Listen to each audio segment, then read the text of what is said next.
Hello student, आज हम 11वीं क्लास के फिजिक्स के बारे में बात कर रहे हैं। तो फिजिक्स क्लास में कुछ क्लास हो चुका है और कुछ क्लास बचा हुआ, उसी को फिर से हम लोग कंटिन्यू करना चाहते हैं। तो ये हम लोग आज ऐसे टॉपिक पढ़ेंगे जो आपको मैथ में भी यूज होने वाला है और फिजिक्स में भी यूज होने वाला है। तो सबसे इम्पोर्टेंट टॉपिक है जो आपको मैथ इसी पर टिका हुआ क्लास 12 का, जैसे कि इंटीग्रेशन के बारे में हम लोग बात करने जा रहे हैं। तो हम लोग फिजिक्स में यूज करते हैं क्योंकि अब हम लोग जो चैप्टर स्टार्ट करेंगे, मोशन अगर स्टार्ट करेंगे तो उसमें बहुत फॉर्मूले को ड्राइव किया गया है फिजिक्स में, मतलब इंटीग्रेशन से। तो हम लोग इंटीग्रेशन देखेंगे फिजिक्स में, हम लोग उतना ही देखेंगे जितना हम लोग को यूज है फिजिक्स में।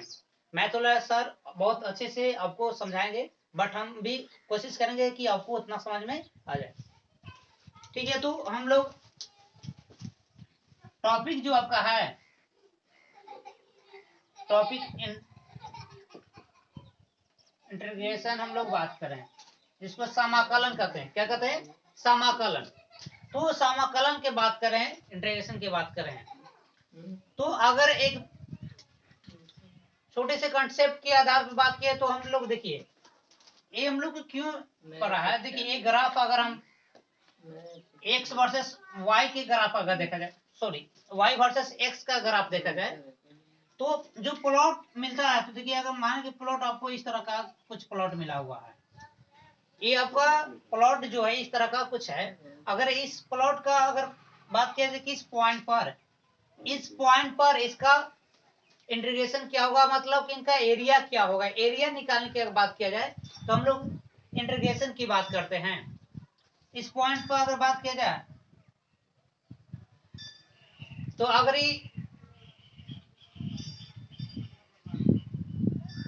x1 है, y1 है, तो इस में इस पॉइंट पर हम लोग बात करेंगे तो इसका एरिया निकालेंगे तो इसका इंटीग्रेशन निकल जाएगा। तो अगर इस पॉइंट की बात किया है तो इसका क्या करेंगे,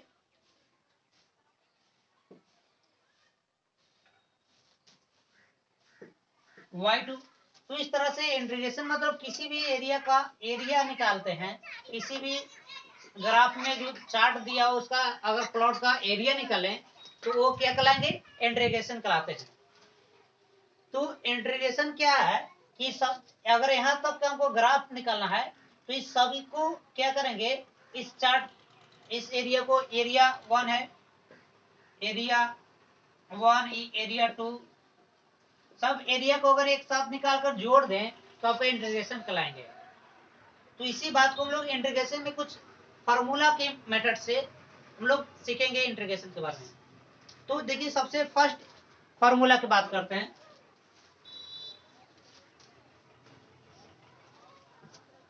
तो सबसे फर्स्ट जो आपका फार्मूला जो है, रूल 1 फार्मूला हम की बात कर रहे हैं कि अगर कोई कांस्टेंट है और कांस्टेंट का हम अगर फार्मूला, तो याद रखिएगा कांस्टेंट का कांस्टेंट ही होता है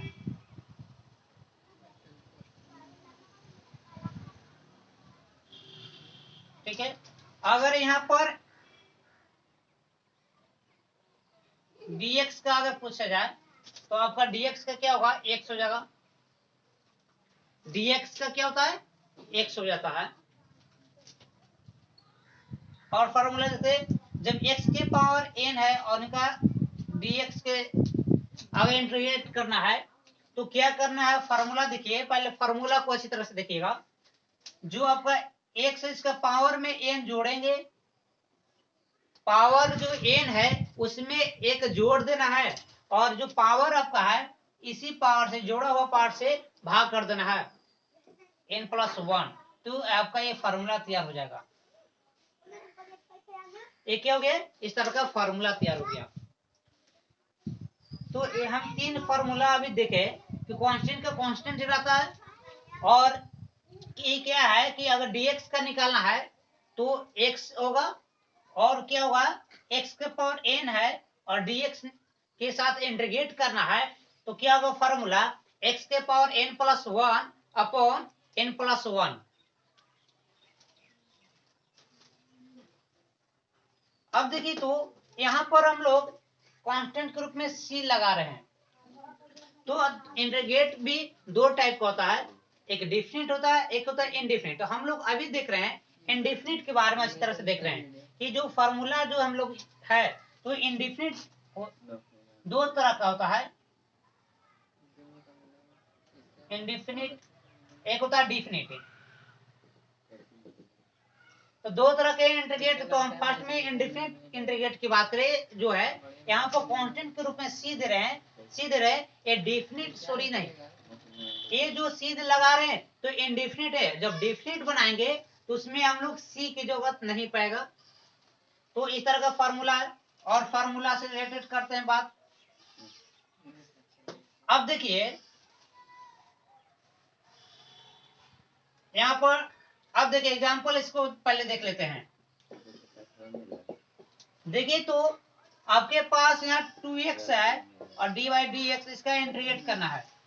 एग्जांपल के तौर पर पहला एग्जांपल लेते हैं कि 2x है और dx है, इसका अगर इंटीग्रेट करना है तो इसमें ये 2 जो है ना, 2 जो है कांस्टेंट है, इसको क्या करना है कि बाहर निकाल देना है। कांस्टेंट को हम क्या करेंगे, पहले बाहर निकालेंगे, फिर इसके बाद जो बचेगा अंदर का उसको dx।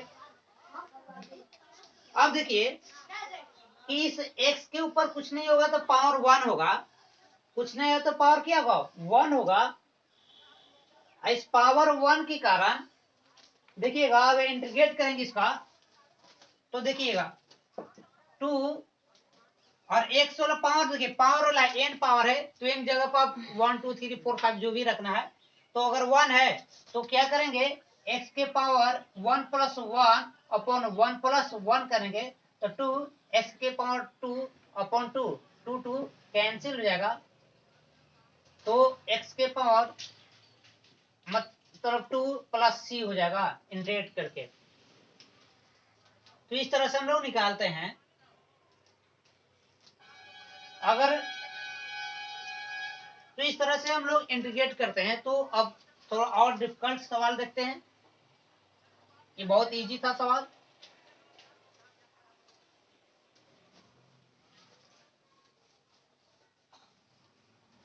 अब देखिए यहाँ पर सवाल ऐसा है,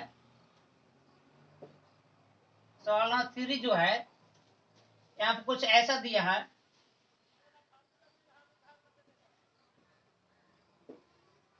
देखिए तो x के पावर q दिया है, x के पावर q है और dx निकाला इंटीग्रेट करना है। अगर सवाल में x के पावर q है और इसका इंटीग्रेट करना है तो क्या करेंगे, तो देखिए पावर वाला है, जैसे कि आप फॉर्मूला के पढ़े से तो x के पावर an भी है, x के पावर n है, उसी का फॉर्मूला पर बेसिस पर बनाएंगे। तो क्या होता है कि अगर इंटीग्रेट करना है तो पावर में 1 जोड़ना होगा, तो 3 plus 1 upon 3 plus 1 plus c। अगर 3 में 1 जोड़ेंगे तो x के पावर 4 हो जाएगा और नीचे में क्या है 3 प्लस 1 4 हो जाएगा प्लस c। इस तरह से हम लोग इंटीग्रेट करके बना लेते हैं। अब देखिए और फार्मूला की बात करते हैं। चलिए ये तो बनाने आ गया। फार्मूला हम लोग देखते हैं कि sign x into D x है, इसका अगर फार्मूला की बात करें तो फार्मूला के रूप में माइनस कॉस एक्स प्लस सी होता है। अगर कॉस का इंटीग्रेट करेंगे, कॉस एक्स का इंटीग्रेट करेंगे तो साइन एक्स प्लस सी होता है। ये जो है अब इससे पहले इंटीग्रेट किए तो साइन में क्या होता है माइनस हो जाता है और कॉस में क्या होता है प्लस होता है। साइन में क्या है माइनस होता है, मतलब साइन एक्स का डी एक्स का इंटीग्रेट करना है तो माइनस लिखेंगे कॉस एक्स प्लस सी देंगे। अगर कॉस एक्स डी एक्स का इंटीग्रेट करना है तो साइन एक्स प्लस सी देंगे। इस तरह से आपका कॉस का साइन का इंटीग्रेट हो गया। अब आते हैं आगे, अब फॉर्मूला और देखिए। अब देखिए कि यहाँ पर साइन के बाद हम लोग सेक स्क्वायर एक्स की बात करते हैं। तो सेक स्क्वायर एक्स क्या होता है tan एक्स होता है, क्या होता है tan एक्स प्लस सी हो जाएगा। ये फार्मूला है, ये क्या है फार्मूला है। इस तरह का हम लोग इंडिकेट करते हैं। तो ये आपको याद रखना है कि फॉर्मूला क्या है, इस तरह का फॉर्मूला होता है। और फॉर्मूला की बात कर लेते हैं। तो अगर कॉट स्क्वायर एक्स का अगर निकाला है तो माइनस कॉस एक्स प्लस सी होता है। क्या होता है? माइनस कॉस एक्स प्लस सी, इस तरह का फॉर्मूला। अब हम आगे चलते हैं, इस फॉर्मूला को नोट कर लीजिए।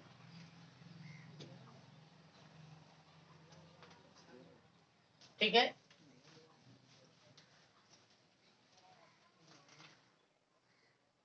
अगर देखिए आपसे सवाल इस तरह का पूछा जाए कि कॉस इंटू साइन एक्स का इंटीग्रेट बताइए।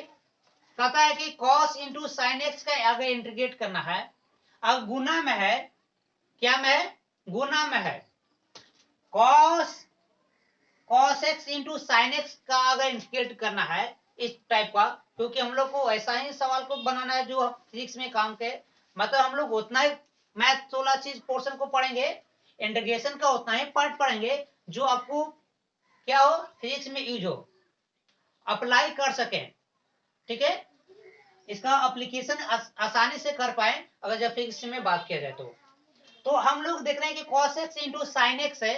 cos इंटू साइन एक्स का अगर इंटीग्रेट करना है तो इस सवाल को बनाते समय क्या करना है कि अगर गुना में है तो हम लोग क्या करेंगे कि एक पार्ट को हम लोग क्या करेंगे, एक पार्ट को कुछ रख लेंगे मान। जैसे कि हम लोग sine x into cos x है तो cos x का वैल्यू कुछ रखते हैं, let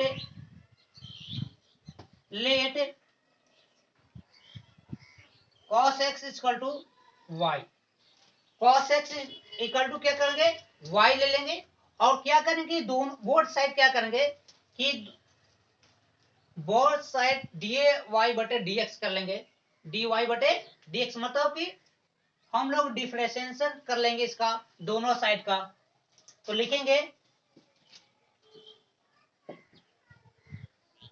take in both side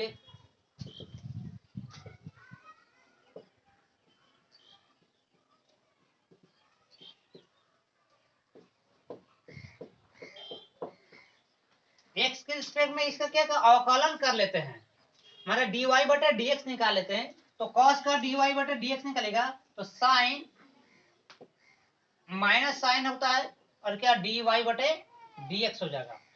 ठीक है, अब देखिए इसके नीचे कुछ भी नहीं है तो 1 दे देते हैं और तिरछा तिरछे गुना कर लेंगे। तो अगर minus sine into D minus sine into D X equal to D Y. अब देखिए तो D X equal to D Y मिल गया। अब देखिए सवाल में इसको पुट कर देते हैं, यहाँ पर क्या करेंगे, इसको वैल्यू को रख लेते हैं। जब इस वैल्यू को इस सवाल में रखेंगे तो क्या है, cos x into sine x D x है। तो अब बताइए कि cos sign x into D x का वैल्यू क्या है, तो डी वाई है, क्योंकि ये माइनस जो है यहाँ पर चला जाएगा, क्या हो जाएगा, माइनस इधर था तो इधर लेके चल जाएंगे। अब बताइए हम लोग क्या किए हैं, अब सवाल देखिए cos x को क्या रखें, cos x को माने है y, तो इंटीग्रेट करना y into minus d y, तो माइनस को बाहर कर लेंगे y डी वाई। अब देखिए डी वाई में तो y के रिस्पेक्ट में इंटीग्रेट करना है, तो y का तो अभी क्या देखे कि y की पावर कुछ भी ना होगा तो 1 है, 1 है तो 1 में 1 प्लस 1 अपॉन माइनस, तो माइनस था और 1 प्लस 1 अपॉन सी। अब देखिए इसको अगर नोट कर लिए हैं तो देखिए ध्यान दीजिए इसको हम।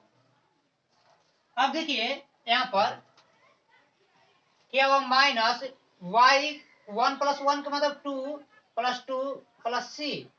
अब देखिए y को क्या माने हैं, cos माने हैं, तो minus cos square X plus C upon 2। ये आपका इंटीग्रेट करके, मतलब गुना का अगर इंटीग्रेट करना है तो ध्यान सुनिएगा, अगर गुना का इंटीग्रेट करना है तो क्या करना है कि दोनों में से एक पार्ट को क्या कर लेंगे कि अवकलन कर लेंगे। ठीक है, एक पार्ट को मानकर अवकलन कर लेंगे, उस वैल्यू को क्या करेंगे हमको इंटीग्रेट करना था, वहां पर रख देंगे, समाकलन निकालते समय उस वैल्यू को वहां रख लेंगे। इस तरह से आपका इनटू वाला जो है समाकलन निकल जाएगा। तो ठीक है, तो हम लोग इंडिफिनिट का इंटीग्रेट कर लिए। कल की क्लास में डिफिनिट का इंटीग्रेट करना सीखेंगे, कैसे डिफिनिट का इंटीग्रेट करते हैं। Thank you.